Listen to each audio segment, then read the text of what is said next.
Hello, everyone. Thanks for joining today. We're going to have a holly jolly webinar today.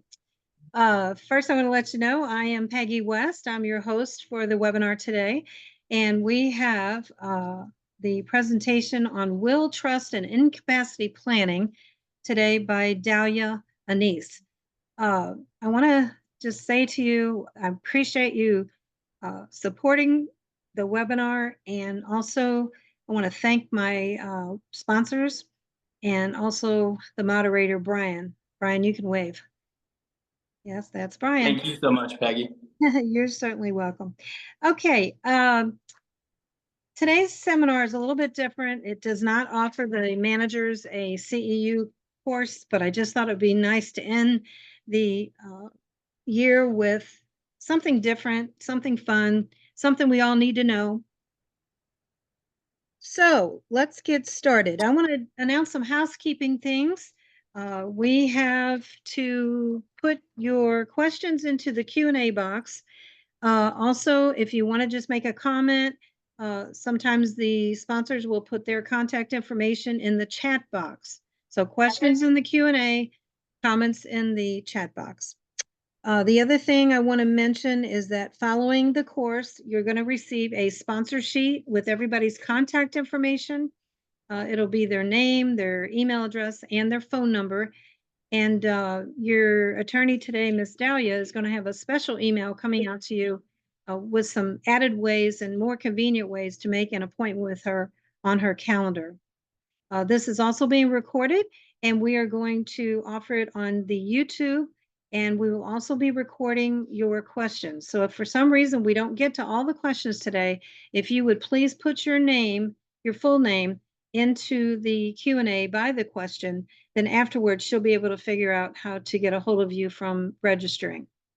Okay, with that, I just want to say, please patronize our sponsors if possible, when you can, because they are the ones that invited you today. They are known and really good professionals for being the best in the industry. Let's start with Vinteum. I want to introduce Vinteum Software. That's our IT company, or mine, and they do a lot. They're my wind beneath the wings. And we have Katie Bassford on. She's the National Account Manager. Katie, tell us what you do and what Vinteum does for associations. Hi, Peggy. Thank you so much for that intro. As Peggy mentioned, I am the National Sales Executive at Vinteum, so I work with clients all across North America, but we do have a particular focus in the state of Florida. As you know, since we've been working with Peggy for a long time hosting these webinars, we do have a big focus on compliance in Florida. I know there's been a lot of changes with community associations and requirements around their websites and the type of information that residents need access to. So that is really where Neighbors comes in to help. This is an all-in-one place where you can store all of your information, really improve that sense of transparency, and make sure that you're staying compliant with those changing laws. So I would love to chat with you in more detail, potentially get a live demo scheduled as well to kind of deep dive into the software. So please feel free to reach out if you're interested. Absolutely, and I highly recommend them because from the onset of all these law changes, they have been on top of it. So thank you, Katie, and good luck. Honorable mention, I want to mention Beatrice, that's on the top left on my screen. Yeah, wave, there you go. B is in marketing, and she is my support for making everything technically work great for you. And that's another reason why using Vinteum for your condo webinar or websites is really good, because this is an outstanding team. So thank you, B. Thank you, Katie.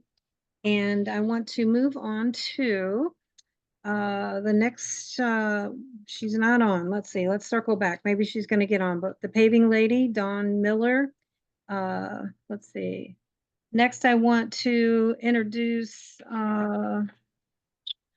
COA Solutions. Here we go. Daniel Baum, he's on. Hi, Daniel. This is the founder and the CEO for his company. He is primarily into commercial property insurance.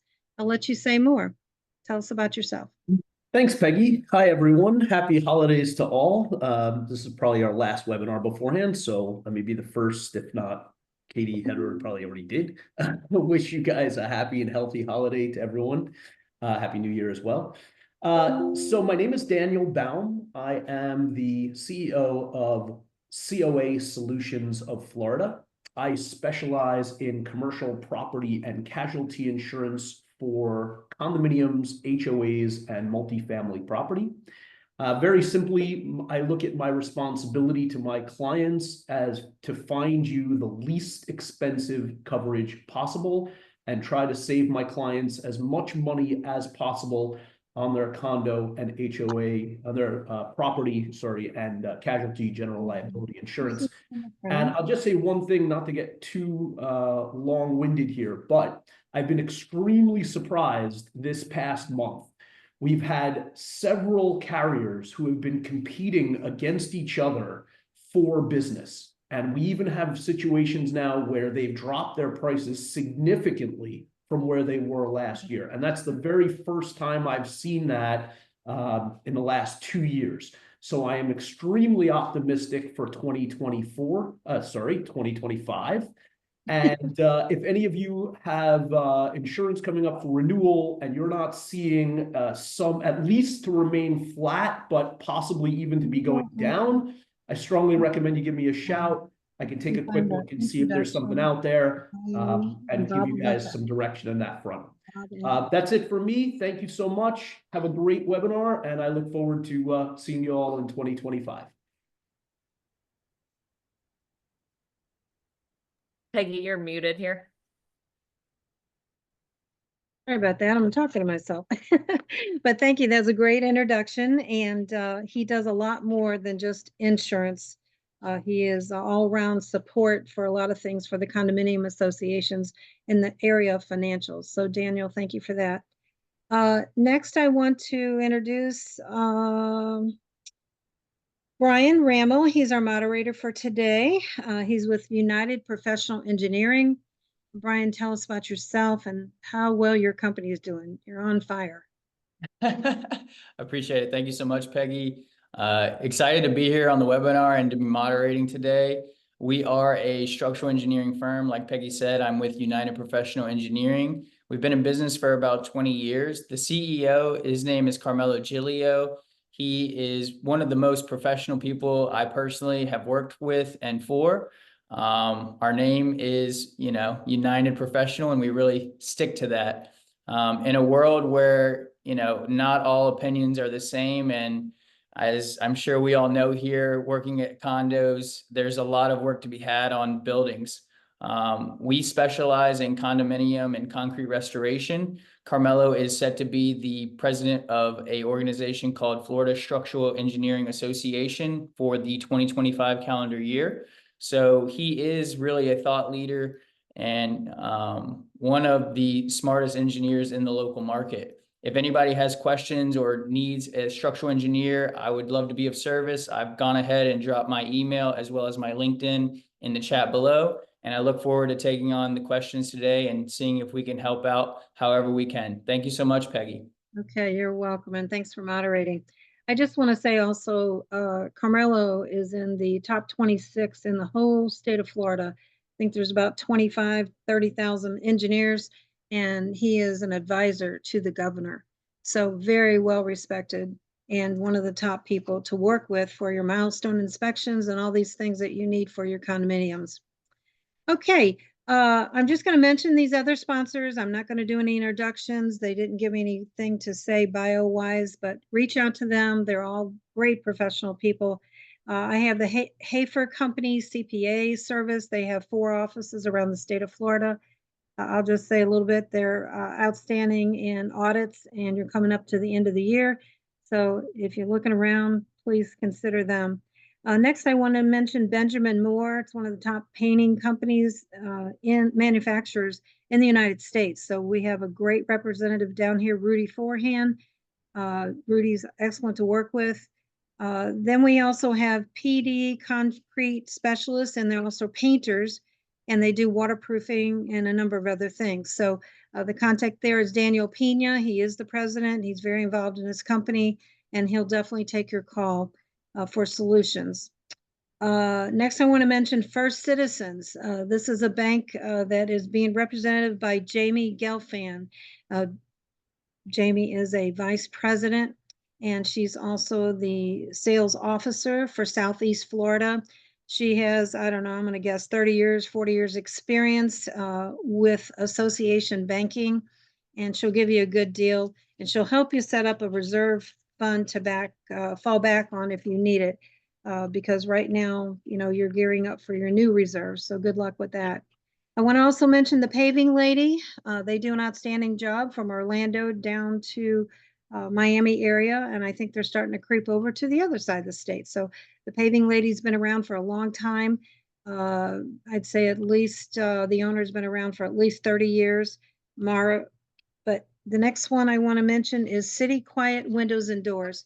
Ben Friedman is the president. He normally is on, but this holiday time is probably taking him a little bit away to close out the year.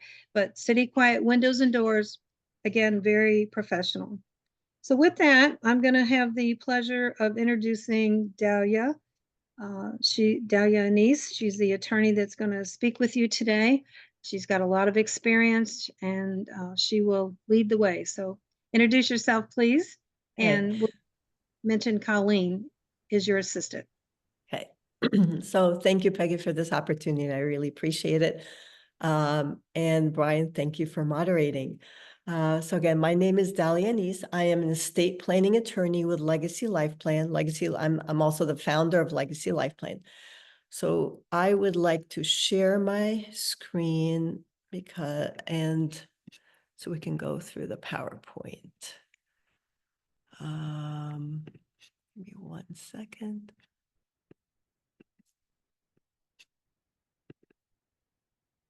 Okay, I think everybody sees my screen. Good. Is that good? Okay, great. So before I get started, I do want to tell you a little bit about my background and my credentials to give you an idea about how I got into estate planning and why I do what I do. Yes, so today we're going to be talking about wills, trusts, and incapacity planning. First, this is my family, my husband, my children, and my grandchildren. So I have been in the legal industry, I want to say, for more than 30 years. I started out as my husband's office manager. He's a personal injury attorney. And when my daughter was about to start college, I decided I want to go back to school and get my law degree. I got my law degree and then graduated from Nova. I went in Fort Lauderdale, and then I joined my husband in the personal injury field. I didn't love, it was okay. I just did not love this field so much, but I worked for him. And then in 2018, my aunt, who, before that, yes, I have to mention my grandchildren. They are the love of my life. They're all right here. This one was not having a good day, but it's okay. Sometimes they don't. So my aunt she was a professor at Stanford and NYU. She was a computer programmer with IBM, a brilliant woman. She retired to Florida, and a couple of years after, in 2018, she had a stroke and she became paralyzed. Her mind was working, but her body shut down and she was unable to do anything. She was on a feeding tube, and this is her after her incapacity. And she had to be she needed skilled nursing care. She was in the nursing home. When this happened, she had created an estate plan that allowed me to smoothly transition and become her. I was able to pay her bills. I was able to make all healthcare decisions for her, financial decisions. She was a prominent woman. She had a lot of things going on, and she was a wealthy woman. I was able to take care of all that without any court intervention. When I was thrown into her world, I realized the importance of estate planning. At that time, my husband and I are attorneys, and we did not even have our estate plan done. It made me realize the importance of it. And I also realized that having a good estate plan prevented a court from intervening into our family in any way or shape. Imagine that without that plan, we would have had to go to court, get guardianship over her, and then a judge who has no idea what our family dynamics are, who she is, who we are, would be making very critical financial and healthcare decisions on her behalf. So at that time, I told my husband, I really love you, but I am going to open up my own practice and do estate planning full time. And this is what I did. And here I am today. All right, so let's get into it to explain to you a little bit about what is estate planning and documents for what documents you need to put in place to get you in a good place. And I'm going to be touching base. I'm going to explain these documents really quick, but we're going to talk about them throughout the presentation. Okay. Everybody's familiar with a will. A will says, after I pass, this is my personal representative. This is a person, you name someone to represent you in court. And I want this and that to go to this person. This is how we to give our stuff to other people in our families or friends. Okay. This is a trust. A trust, on the other hand, is a different legal document, and it allows you to transfer assets to other people without court intervention. And we're actually going to go do a deep dive into that in a little bit later. Healthcare directives. These are 3 documents, actually. Your living will, your HIPAA document, and your healthcare surrogate. And this is really, really important to name individuals that can step in your shoes if you can't make healthcare decisions for yourself. Otherwise, your family may need to go to court and have that done. And this is something we all want to avoid. The last thing is the financial power of attorney. And this is extremely important. There are different types of financial power of attorney. There's a specific one that would continue even after you are incapacitated. It would stop, though, because some people think that the durable power of attorney still continues after you pass. It does not. By law, it no longer works. It ceases to work upon your passing. But this is a very specific type of power of attorney that also continues even if you're incapacitated, if you have Alzheimer's, or you can't make any healthcare decisions on your behalf. So I want to really talk about why are we creating these estate plans? The real reasons why we're creating these estate plans. Yes, there are legal ramifications, but I want to talk about these things. Number one, it's an act of love for our family. Today, I'm going to be sharing some stories. So I know the good, the bad, and the very sad situations that happen. I hear it all. And I want to share these things with you because it's easy to say that this could happen, but listening to a story, a real life story of what people went through really hits home. So why is it an act of love? So this is a situation that happened in my family. A family member passed away. He was a prominent doctor, okay? Was wealthy, had a lot of money, had a lot of assets. He had a daughter in college who was older. She was 21 at the time when he passed away. He was paying for everything for her. He was paying for her school. She went away. She had an apartment. He was paying for all her expenses. She did have a bank account, but it had minimal. It did not have enough to support her. When he passed away, all his bank accounts, he did not have an estate plan. He wanted to do one. He's like, I'm just so busy. I'm going to do it later. Everyone told him he needs something. He did not do it, and he passed away. All his accounts got shut down. She was unable to get any money out of his accounts, even though she showed them that he was paying for all these things. He no longer was able to support her with his money. He had a life insurance policy, but life insurance companies have between 1 up to 6 months to pay on a policy. So some people think, oh, I have a life insurance, that's going to pay out right away. It does not. They have up to 6 months to investigate. Hers did not pay until about 1.5 months. In the meantime, she had no money for food. She had to borrow. The family came together to give her money to support her, to pay for her lease, to pay for her food, to pay for her school supplies until she was able to have money. If you had asked her father and say, you know what, if you passed away, now she is grieving for her father, and all of a sudden she has no access to money. It's really, really emotional. And if you would have told her father that this was going to happen, he would have said, I need to do it. He would have done the plan. Okay. So it's definitely creating an estate plan is an act of love for those who are in our life. Second, it's about self-care. How is this self-care? Another story. A gentleman, single man, he had a stepdaughter and he had a son, and his wife had passed away. He started to forget things, and his son noticed that, you know, things are going on. He called his son. He said, you know, your stepsister, she's coming to my house. She wants my bank account number. She's telling me I want to help you. I'm not feeling comfortable. Okay, something is up. So his son, who lived in a different state, the father lived in Florida, went to see his father, and they went to an attorney. It was not me, it was somebody else. And the attorney said, well, he doesn't have capacity to sign now.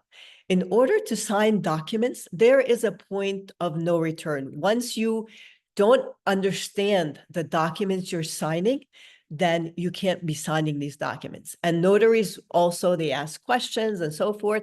Any attorney also who allows a client to sign documents when they have no idea what they're signing, that document is void. It does not work.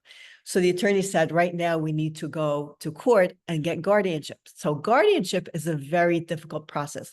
It actually takes power from the person, and the person becomes a child. Okay, like a child. Like, you think of guardianship as a parent having guardianship over their child. So the attorney said, we have to go to court, can ask the state to get guardianship of your father. And this is what he did. The state does a lot of digging, and they found that the son had filed bankruptcy a long time ago. They said, you know what? We're not comfortable with this.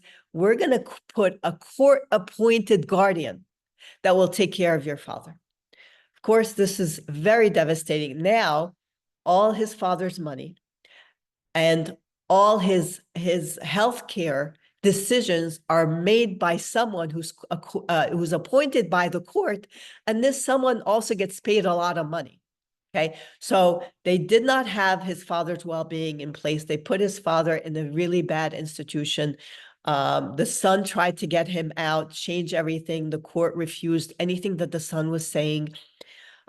He got so desperate that he really did not like where his father was. His father had enough money to go into a really nice nursing home, but the court-appointed guardian said, no, he doesn't have enough money. What he was really doing was preserving money for himself because he got paid. And the son actually took him out and just drove.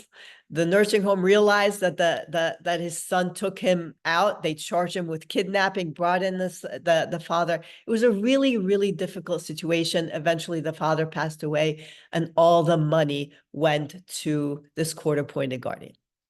So doing incapacity planning, making sure you are naming people you trust to make the right decisions for you is very, very important. Otherwise, your loved ones are going to have to go to court and have a judge make that decision.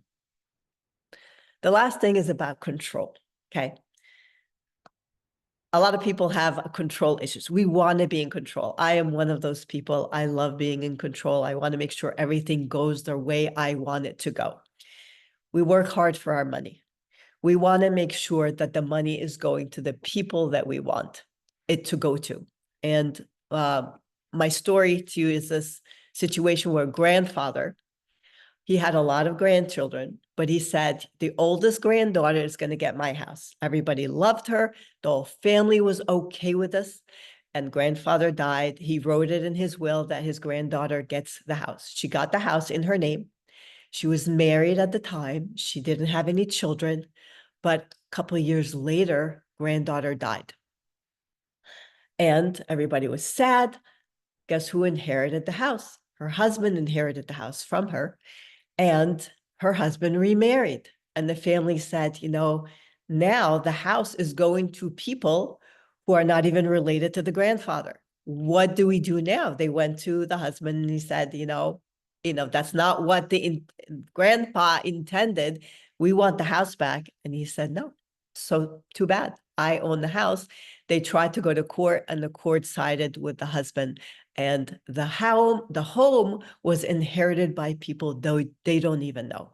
So this is something with heart-centered estate planning, this could have been completely avoided. Okay, so let's talk about probate. What is probate? Probate is a lawsuit against your estate. This is what probate really is. Without a good estate plan, okay, some people think that, okay, I have a will. Okay, if you don't have, let's go back a little bit. If you don't have an estate plan in place, the state of Florida has a default estate plan, whether you like it or not. How about if I have a will? Do I still need to go to probate? Yes, you do. Probate is a lawsuit against your estate.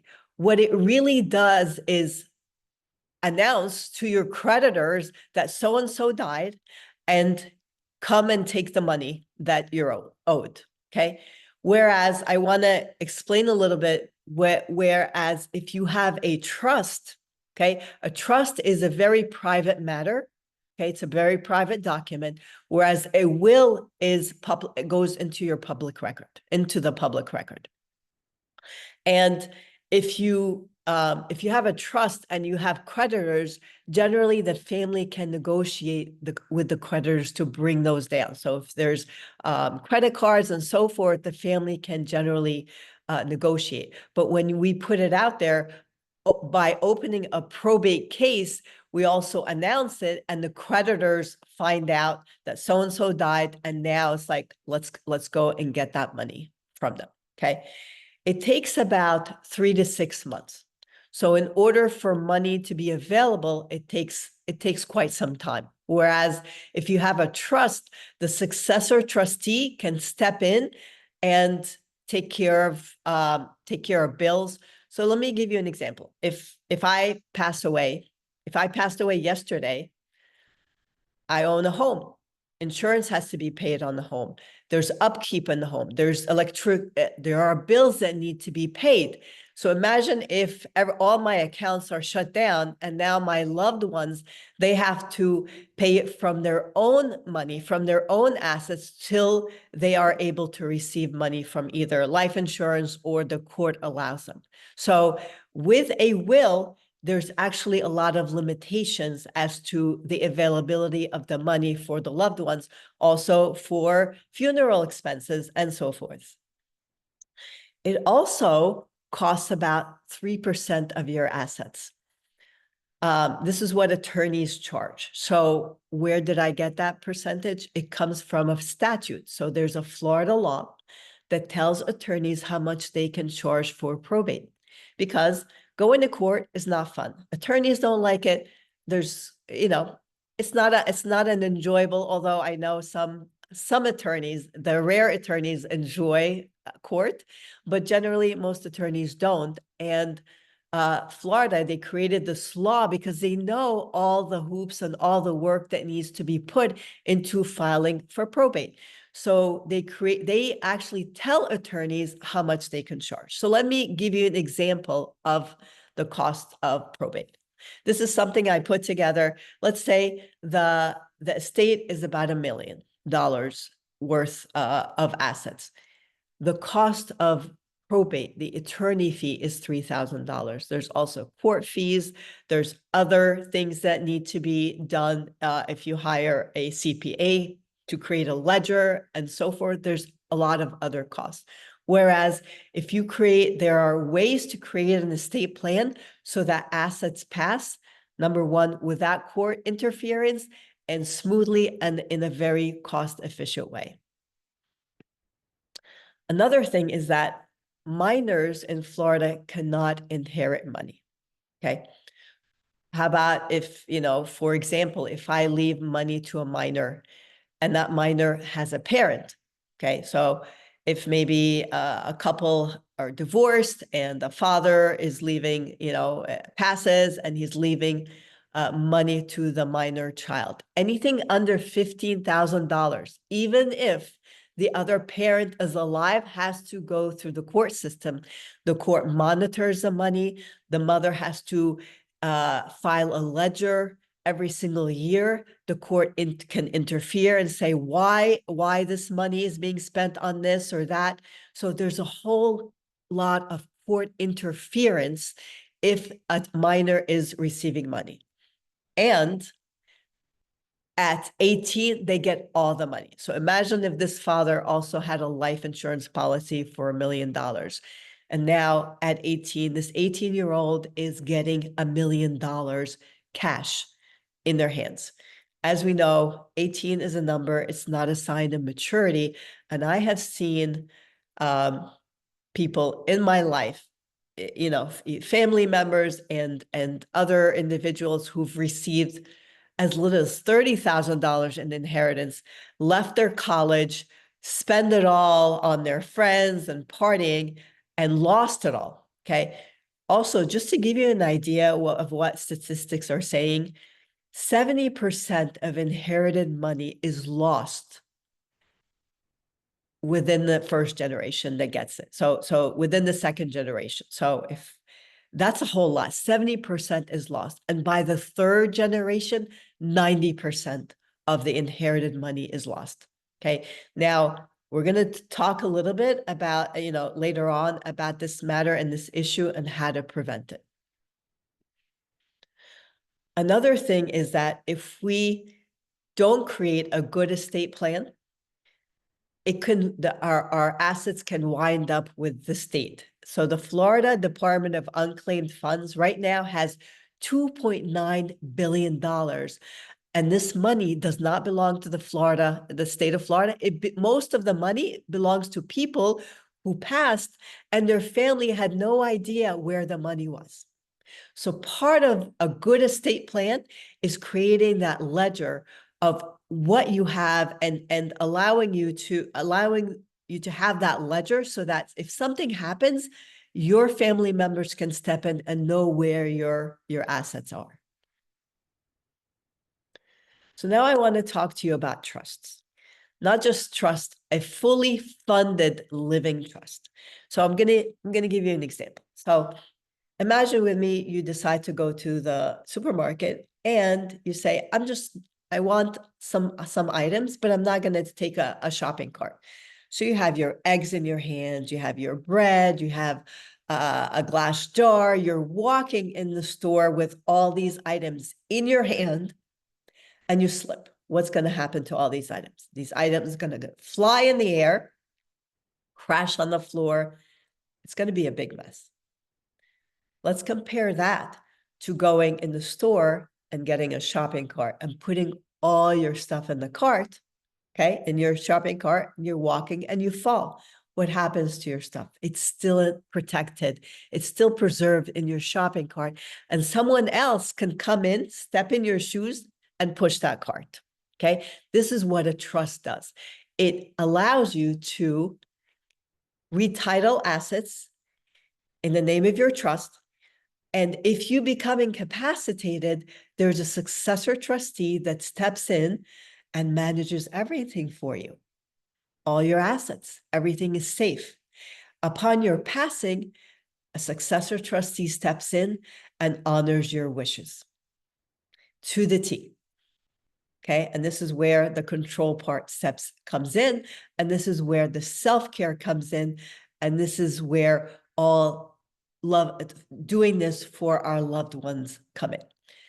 And I just want to say something really important between a trust and a fully funded living trust. Okay, a living trust and a fully funded living trust, because I have people who've already created trust. They want me to review their trust. So they come in and they say, this is my trust, look through it. And I say, okay, great. But before we do that, did you fund your trust? and they have no idea what I'm saying. Like, what do you mean? I created a trust. Everything is in my trust. And I say, okay, do you have bank accounts in your name? Yes, I do. Okay, your trust. And I discovered that their trust is completely empty. An empty trust is a worthless trust. Okay, in order for a trust to work, you have to retitle your assets in the name of the trust. Okay, so I wanna explain to you, there's a difference between traditional estate planning and heart-centered estate planning, and this is what I do. Traditional estate planning has proved to fail, okay? And the reason is what I told you before. 70% of inherited money is lost after our children get it. And then once our great-grandchildren, by that time, 90% of it is lost. To me, the system has failed because traditional estate planning is focused more on the documents. So sometimes I have people call me, okay, I want to create these documents. These documents are important. Their focus is on the documents. We can create documents, but if they don't match your family dynamics, then you have a failed plan. If we don't talk about family dynamics and what's going on in your children and what's happening in your life so that we can create an estate plan that fits the dynamics, then the plan is going to fail. Okay, it's not a one size fits all. Okay, one size fits all. A trust form or a will that's a form and that's filled out, that is also a way that plans fail. Relationship with the attorney ends upon the document. So you go into an attorney's office, you sign the documents, they give it to you, and you're done, and you don't see this attorney for many years. So I'm reviewing plans now, and these for clients, and they did these plans 10 years ago. And I said, did you even look at them? Do you know what's in your plan? And they have completely forgotten. A funny thing is that I was reviewing a plan for a friend of mine, and I found that she named me as a guardian for her children, and she didn't even tell me. Whereas for me, I actually send people letters. So if somebody names a guardian or someone names someone in their plan, I reach out to them to let them know you may be called upon to be part of this estate plan. And I'm like, when were you going to tell me that I was going to be a guardian for your children? Her children are now grown, but it was an interesting situation. Assets can be missed and end up with the government. Money can go into probate, and assets, again, like the story I told you, can be inherited by people outside the family. So, heart-centered estate planning. We create an estate plan so that your family can have, upon incapacity, okay, your family can have the money immediately as quite fast, so that they can take over and be able to manage your assets if you're incapacitated, or have money available for your children, for those who depend on you very, very quickly. Also, we make sure that individuals that can hurt you cannot access your account. What does that mean? So when the traditional way of estate planning is, okay, who's going to be my my proxy, who's going to be my power of attorney, oh, my wife, and then after that, my children. And this is mostly just family members. But when it's very, very important to talk about who these family members are, it's important to say that the durable power of attorney is a very powerful document, and whoever you name can actually have access and mismanage your money. I had a situation where my clients, they shared with me that their kids had substance abuse, their adult children. So we made sure that they are not named on their documents, because if they are, they can hurt themselves as well as hurt their parents. So it's very, very important to understand the family dynamics. We make sure that assets are not missed and they don't go to the government. always staying in touch. So for my clients, every 3 years, they're going to get my staff, they're going to contact them and say, it's time to have a strategy session with your attorney. And I don't charge for that. So every 3 years, I'm meeting with my clients to make sure, is your plan still working for you? Did the people you named, did anybody die? Did you have do you have a problem with them? Did you find something out about them? Do we need to remove somebody? Or do you have new assets? Did you retitle these assets in the name of your trust? What's going on? So it's a lifetime relationship. I have created systems in place to make this as effortless as possible for my clients. Also, I don't make decisions. I empower my clients. I give them an understanding of what the law says to allow them to make very conscious, well decisions for themselves and their family. And the last thing is that when someone loses a loved one, they're grieving. It's a very difficult situation. Now they have to worry about money and how to access bank accounts and probate. By creating a heart-centered estate plan, it really avoids this, and it allows the family to go through the grieving process without worrying about money as well. Okay, so the first step in creating your estate plan with me is, should you decide that you're interested in booking a session with me, is not a consultation. So I created this strategy session. It's called the Life and Legacy Planning Session. It's not just a, get to know you. It's a working meeting, and I allocate 2 hours of my time for that. You may not need the 2 hours, but estate planning is very emotional. I always like to give my clients ample time to ask questions as well. So what do we do during this estate planning? We're going to talk about, during this time, we discuss your family dynamics and what the law says about these family dynamics. And you get a clear picture of what would happen to your family and what would happen to your assets and what the law says if you became incapacitated yesterday. So if you would have gotten into if you would have gotten into a car accident yesterday and became incapacitated, what will happen to your assets and your family at that point? And that gives you clarity, what the law says. And you can come and say, you know what? I'm okay with what the state of Florida says. Perfect. Let's not change anything. But then you can come and say, but I'm not okay with this. How do we change this legally? Same thing. If you would have passed away yesterday, what would happen to your assets? How would they pass? Because different assets, if you have a 401k, is different from an IRA, it's different from the bank account. And this is what we talk about during the strategy session. So you can have a clear picture of what would happen if you became incapacitated or if you passed away.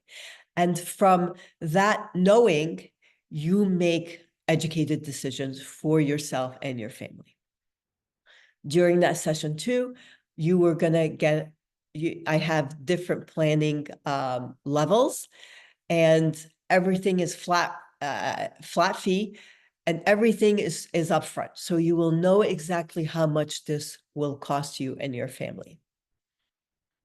Okay, so I want to give you a couple of things before attending today. So because what you know from me now, about 80% of the public have no idea about. So you're an educated person right now. So when you come in to these meetings, you know already a lot. So I would like to give you 2 gifts for attending today. Number one, this 2-hour meeting, I do charge $754. But because you attended today, I would like to give you that meeting at no charge. If you book this meeting with me today, I also want to give you $250 off as, a gift from me to you with whatever estate plan that you choose. This is a QR code. And this QR code will take you directly into my calendar to find a time that works for you and me to book this strategy session. Okay, so I will keep this up for a little bit. And questions. And okay, so before we go into questions, I do want to say something important. There's a lot of people listening to this, so please, as you ask your questions, make it general, not something specific. There's no attorney-client privilege in this conversation we're having. So just be mindful, because some people ask some personal matters, and I just want to make sure if you're not ready to book this strategy session with me and just want a conversation with me, you can also call my office, and I do book a 15-minute complimentary call. All right, so let's get into the questions. Perfect. I will be reading off some of these questions for you to answer, if that's okay. Sure, please. So Carol asked, do we need to set up formal trust to leave assets, or can we just specify in our will? And before you answer, just so everybody in the chat knows, I will be typing the answer here. So if you miss anything, feel free to look back at the Q&A. Okay, so I want to stop this and wonder if we can put also the link in the chat to do for the booking. Let me see. Okay, Absolutely. so if you can, yes, you can let me answer the question. You can leave assets in a will, but directing where they go. Okay. It's just that, number one, a will is a public record. So if you say I'm leaving, $100,000 for so-and-so, now everybody knows. Okay. And sometimes there's identity theft. People go after people for these things. So it really, really depends on your family dynamics and what you want. Also, leaving, so I also want to touch upon this. Leaving assets to your spouse. Okay, so I say, I want to leave everything to my spouse. And now I have adult children. If your spouse remarries, they don't have to give a penny to your kids. They can give everything to the new spouse. And so by creating trust, there are certain creative things that we can do in trusts to at least protect maybe at least 50% of the assets or even more. So a will is just, very basic. I give this to that person, whereas a trust, you can be very creative with it. Perfect. Next question comes from Tatiana. Who can be my Florida personal representative in my will portion of the trust if my trustee lives in another state and I do not have a family member in the USA and nobody in Florida? I would trust to be my PR. Any suggestions? Thank you so much. Okay. So if your trustee is related to you, they don't have to live in the state of Florida to be your personal representative in court. Okay. But if they're not related to you, Florida, requires a personal representative. This is the person that represents you in court to be a Florida resident. I hope I answered that question. Is that what she's talking about? Personal representative, correct? Correct. Okay. Do you need a will and trust, or can you just have a trust? No, I do both. Okay. Because if you only have a will, if you only have a trust, sometimes what happens is that if an asset is missed and it's not retitled, and this sometimes happens in the name of the trust, then a probate has to be opened. So it's a very simple will. It's called a pour over will. And in that will, it doesn't specify who gets what. All we say is that, okay, if an asset's missed, please pour it into my trust. Okay, so that's why it's called a pour over will. It just pours whatever assets were forgotten and so forth inside your trust. Thank you. Susan asks, as an owner, what are the various ways to title my unit to avoid probate? As a personal owner of, okay, I will need more clarification of what? Your rental property, or is it homestead? This is just, she's just saying my unit. As an owner, what are various ways to title my unit to avoid probate? So I'm assuming a condo. Okay, a condo, it really depends. If it's your homestead, you can title it in the name of the trust. Okay. Or you can do something called a ladybird deed, which says that upon passing, I want to give my condo to so-and-so. It's like a beneficiary. So if you're just doing a will, I do recommend doing that it's called an enhanced life estate deed. That's the technical name for it. Perfect. There was another question about the ladybird deed, so I'm going to jump to that one. What is a Okay. ladybird deed? How does it benefit someone? Okay, so a ladybird deed, it's like leaving a beneficiary instead of so if the house is in your name, it's going to go through probate. A ladybird deed allows you to say, I am in full control of this house. I can sell it, or the property, I can sell it, I can demolish it, I can change it, I can do whatever I want. But it gives me a life estate. So for my life, I'm allowed to do whatever I want to this property. But upon passing, this property can go to so-and-so, whoever I name. If I name 2 people, it goes to both of them. I can even put a trust in there as a beneficiary.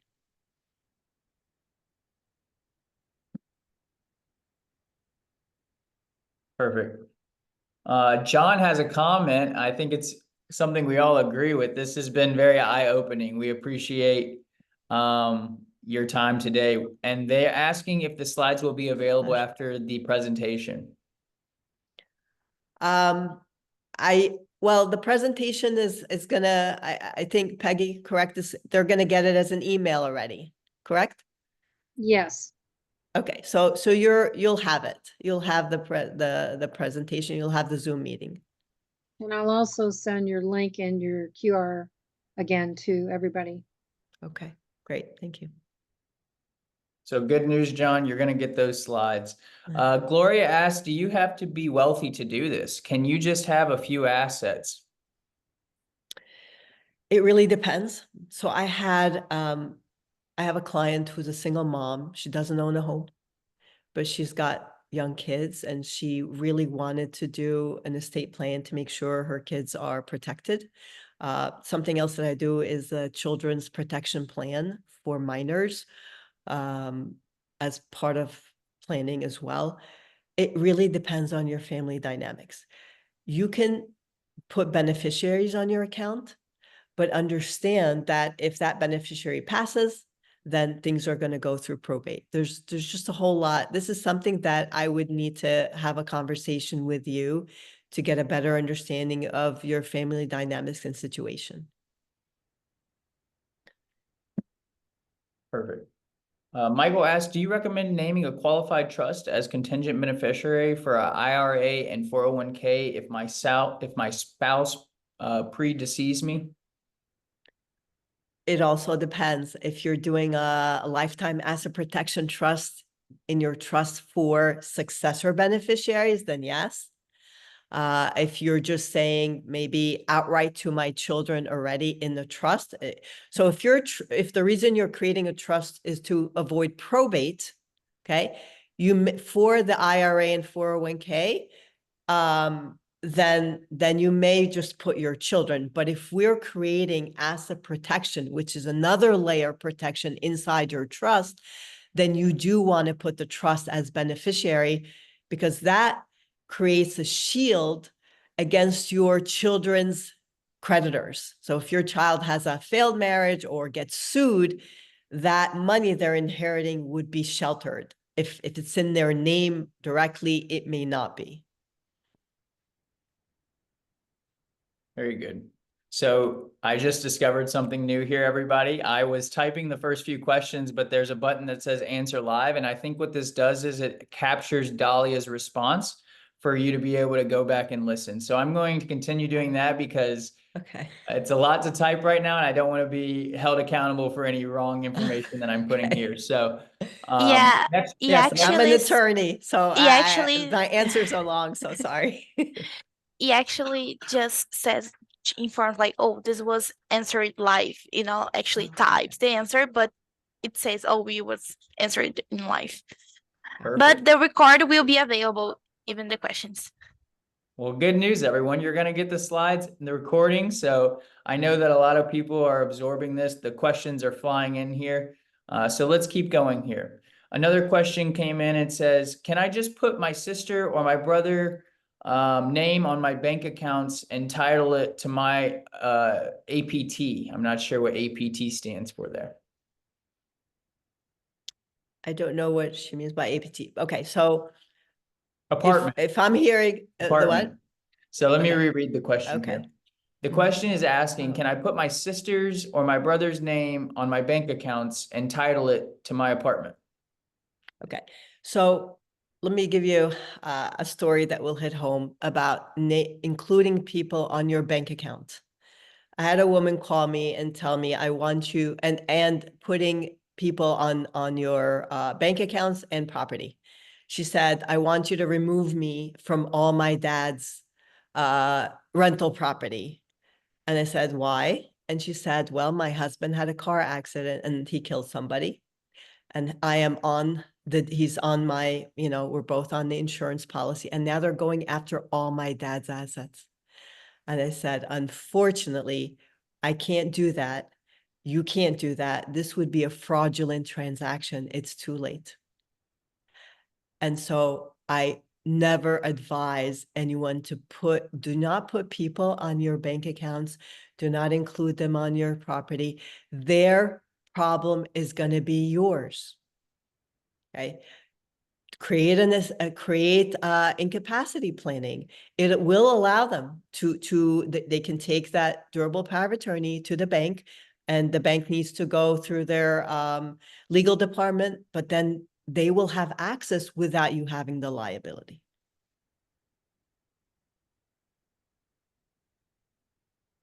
I hope that clears that up. The trust, let me go here. Do you know an attorney in Connecticut? So they're looking for a referral, I believe, who specializes in estate planning.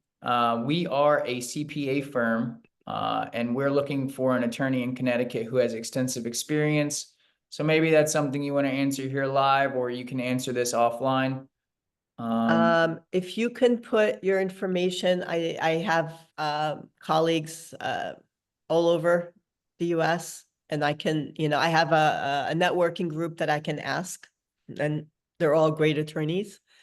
So if you put your information in the chat, I will look into that for you. Thank you.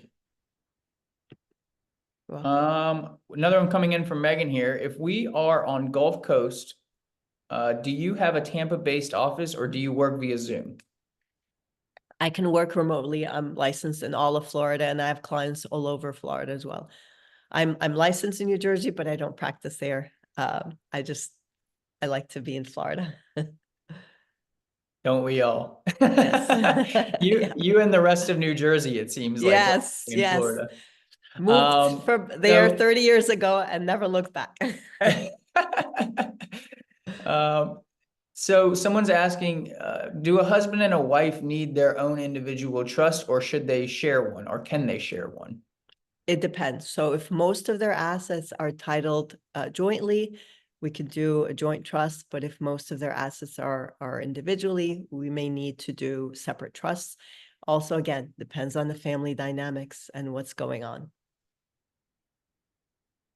Okay, I'm gonna pick two more questions here because they're gonna keep piling up. Is there a minimum amount to set up a trust? No minimum amount. It's just that it's really what you want. It's your wishes. I want to say if $50,000, you've got 3 kids, and you just want to put beneficiaries, well, again, I really can't say that because I had a situation with very little money, but they were worried because the kids were going to misuse, they can hurt themselves with the money. So they wanted to set up a trust. It really depends on the family dynamics. Perfect. I think this is a good last one. It seems like this person might have some experience here. They're asking, the trust as a beneficiary will pay a much higher tax, so that's a statement, for IRA than individual beneficiaries. Is that correct? It's correct. So by the end of once it gets transferred, so any assets, I want to say, okay, the trust is taxed at a higher bracket, but if the income is transferred out of the trust to the individuals, then the individuals pay the taxes on them. Okay, so if the trust owns property, they're not going to be taxed on whatever's there, just only on the income. So by the end of the year, you should take out all the income out of the trust. But again, it's a catch-22. If one of your children is being sued, and if they get that money, it's going to go to a creditor. It's better for that money to stay inside the trust and the higher taxes be paid, then the creditor could get that, or everything, that income out of your child's money. Perfect. I hope I was clear about that. Yeah. There's a couple of people here that are requesting meetings with you, so I'm just going to take this Calendly link that you added in the chat and send that to them individually. Okay. And I great. will pass it back on over to Peggy. Okay, did you have any closing comments, Dalia? Yeah, thank you so much for this opportunity. If you don't, honestly, even if you don't go with me, please do something for your family. This is just really, really important, and it is an act of love for them. Okay, great, awesome. All right, well, I want to close out the year here. I'm going to first say, of course, this is the last webinar for 2024 that I'm doing. And I want to thank you at this point again, Dalia, but the sponsors, if you're listening, any of them, because I invited everybody to this webinar. I appreciate you. And also to the guests again for today and throughout the entire year. I can't say enough about how much I appreciate you. I want to give you some announcements of a couple of the upcoming webinars starting on June 6th. I'm sorry, January 6th, I was correct. I'm having a 4-hour board member training. It's going to be from 9 a.m. to 1 p.m. And, anybody can come to this because it is a virtual webinar. If you're considering getting onto a board, you want to see what's involved, I highly advise you to take a look at this 4-hour training. It is required by law as of July 1st. This year, 2024. It will count for 2024, just so you know, going up to June 30th of 2025. The attorney that's going to present this is Jane Bolin out of Fort Lauderdale. So look for that flyer. I've already sent one out. I think a few of the sponsors have already started to send out the flyers. Again, January 6th from 9 a.m. to 1 p.m. I want to mention that I have a new sponsor, but he has a class. It's called the Age of Empire. It's a construction company. We're going to be giving a class on that between January and February, somewhere in there. I also have a new sponsor, and it's Clarkson and Varick Incorporated. They are an elevator company. So they're going to be talking about elevator maintenance. And I know a lot of the condominium buildings and office buildings, you have elevators. So this might be interesting to you. I have the Stratosphere series that was started last month by Stratus Construction and Roofing. And they're going to be giving a monthly presentation all throughout 2025. And right now, our January is going to be focused on mainly flat roofs. So if you have any interest in that. And then I have a request from Benjamin Moore. They're going to give a presentation. And Munyon Painting has a new class out. Hopefully we'll get to them by early February. So I'm going to close. I'm going to say happy holidays and best wishes for a happy and healthy, successful new year, and hope to see you in 2025. Happy Bye-bye. holidays.